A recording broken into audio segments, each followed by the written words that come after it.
Hi souls, welcome you. நான் உங்கள் சங்கரேஸ்வரி பேசுகிறேன்.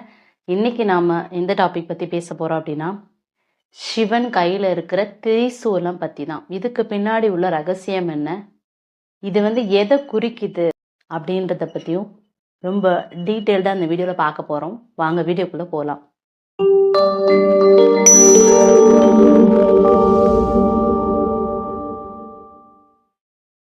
சிவபெருமான் கையில் திரிசூலம் வச்சிருப்பாரு இல்லையா, இது ஒரு அழிக்க முடியாத ஆயுதம் அப்படின்னு சொல்லி நம்ம கேள்விப்பட்டிருப்போம்.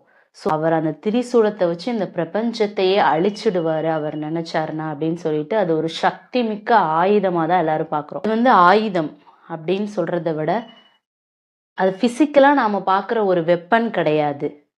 அதுக்கு பின்னாடி உள்ள ஆன்மீக சூட்சுமம் என்ன அப்படின்னா, அது என்ன சிம்பலா இருக்கு, எதை உணர்த்துது அப்படின்னா, ஃபர்ஸ்ட் திரிசூலத்தோட அந்த கம்பி இருக்கு இல்லையா, கீழே உள்ள அந்த நீளமான கம்பி, அது ஸ்பைனல் கார்டு, நம்மளுடைய அந்த முதுகெலும்பு இருக்கு இல்லையா, அது ஸ்ட்ரெயிட்டா எரெக்டா இருக்கிறத உணர்த்துனாமா.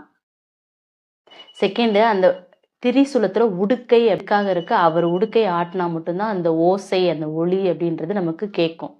ஸோ தன்னை உணர்ந்த ஒரு ஞானி, சிவ தன்மையில இருக்கிற ஒரு யோகியால தன்னோட பெர்மிஷன் இல்லாம, தன்னோட அனுமதி இல்லாம அவரால் ஒரு அசைவு கூட நடக்காது.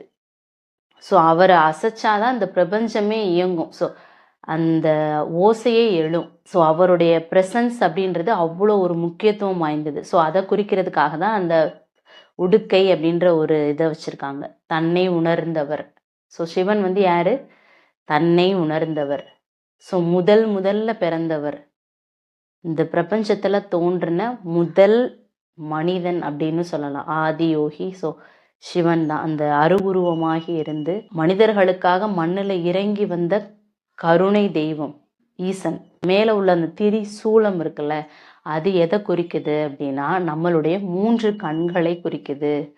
நமக்கு 2 கண்ணு தானே, அது என்ன 3 கண்ணு அப்படின்னா, நாம பார்க்கிற கண்ணு இந்த 2 தான்.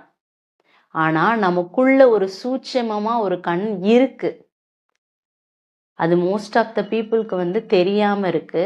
இந்த சக்கரங்கள் வழியாக அதை ஆக்டிவேட் அப்படின்ற ஒரு ஸ்டேஜ்ல இல்லாம இருக்கும். இதற்கு இது ஆக்டிவேட்ல இருக்கும், ஆனா அது ஒரு சில டைம்ல மட்டுமே அந்த பிரசன்ஸ் அப்படின்றது வெளியில வருமா.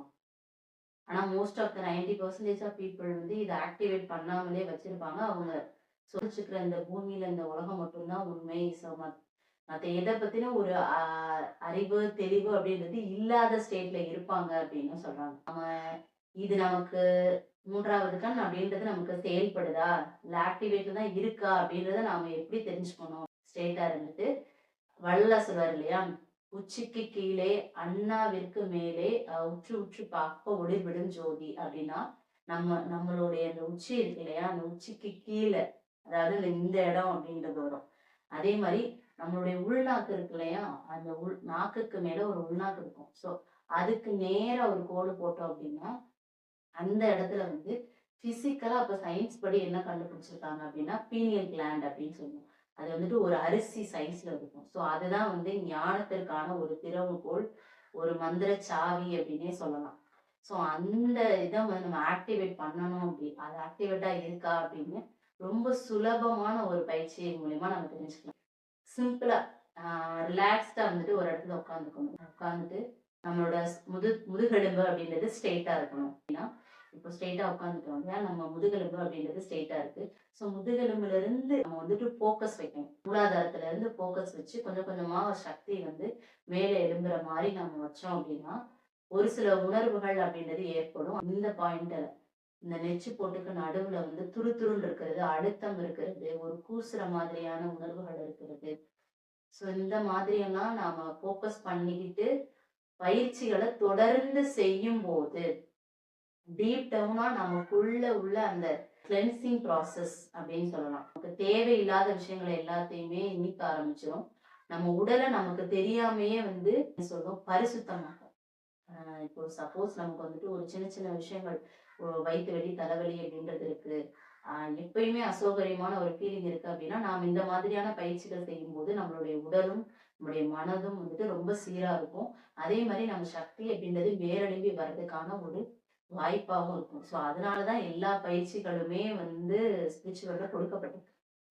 ஸோ இதான் வெரி சிம்பிளான பயிற்சி. நமக்கு வந்து மூன்றாவது கண் ஆக்டிவா இருக்கா இல்லையா அப்படின்றது தெரிஞ்சுக்கிறதுக்கு, ஆக்டிவேட் பண்றதுக்கும் கூட. ஓகே, இன்னைக்கு உங்களுக்கு புரிஞ்சிருக்கும்னு நினைக்கிறேன். ரொம்ப சிம்பிளான விஷயம் தான். சரி, திரிசூலத்துக்கு பின்னாடி உள்ள ஆன்மீக ரகசியம் என்ன அப்படின்றது. ஓகே, நெக்ஸ்ட் வீடியோல மீட் பண்ணலாம். தேங்க்யூ, பாய்.